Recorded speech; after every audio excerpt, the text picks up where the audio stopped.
bandiraɓe jam hiri moɗon walla jam wali moɗon kala ɗo mbawɗon wonde bandiraɓe tedduɓe yoɓe mbimami fulɓe on calminama eyi hande jimmi sifanade on kadi ko gam mbiɗa heeɓi sifanade hen application ngaji kewɗi ha tengte oɗo application mo garatmi haalnude on ko application baɗɗo fayida no fewi batten en hakkillaji meɗen translator oɗo application omo dow ɗo mami armi holla on application o hol fayida gonɗo e makko application o fayida gonɗo e makko ko go'o tafo sa a yii bindol anglais ngol a wawa janngude ko noon aɗa wawi bindol arabe walla aɗa wawi bindol français a yiiɗi waɗanma traduit donc c'est très simple application on ɗo walla ko nande hono mun en a yii bindol arabe a wawa ngol walla a yiiɗi ni windude bindol arabe bindagol e français ngol wahlito ngol wonta bindol arabe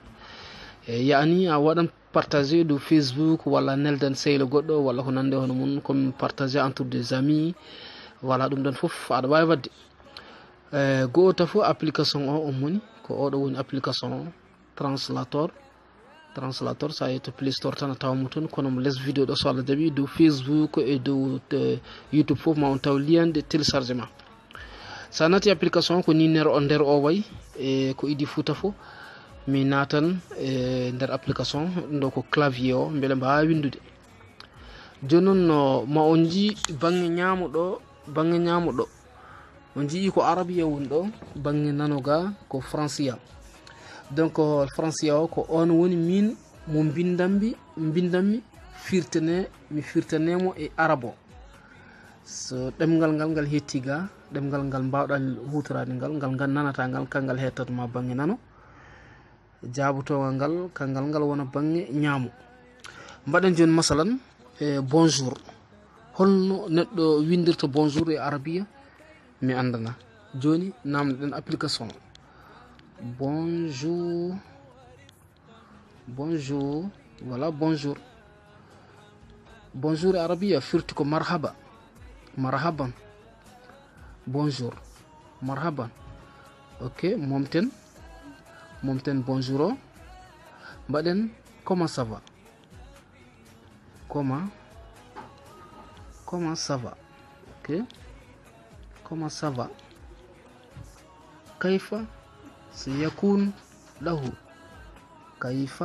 sayakun lahu donc ko wona ɗum ko momten aujourd'hui mbaɗen aujourd'hui voici aujourd'hui ayyum voilà aujourd'hui ayyum donc ko wona ɗum ko mi holla on holno mbaɗata sa tawi bindol e dow application walla neldama ngol e message holno mbaɗata beele mbawa firtande ngol hoore maɗa ok bandiraɓe c'est très simple holno mbatten joni mi natan ɗo ɗeɗo ɗemɗe tati min mbammi téléchargé ko yiɗi fouta fo a waɗan ɗemɗe ɗe téléchargé kono principalement tawata hen ko anglais o min joni arabia mi waɗimo téléchargé français on waɗi joni jimmi koto ñoƴƴimi to français wona toon wona yi français ñaamo jimmi ko bindol ngol wona anglais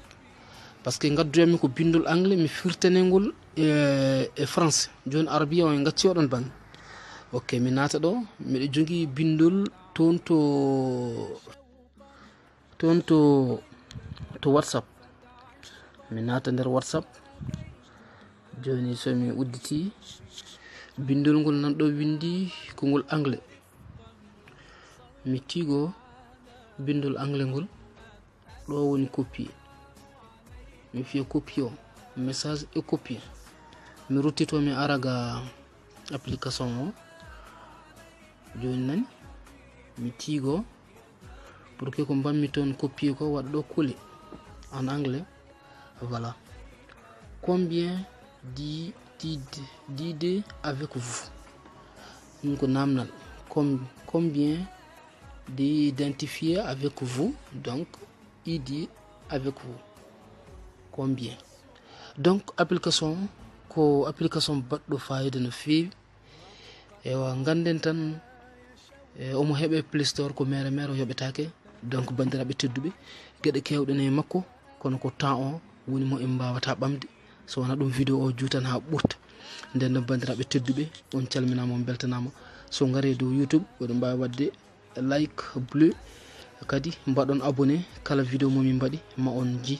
e dow miɗen mbaɗa partagé e dow Facebook e dow Google kane e dow YouTube foof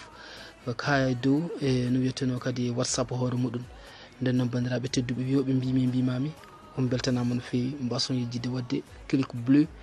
donc mbaɗon abonné on jarama caggal joni kadi ma en gar e application ngaji goɗɗi.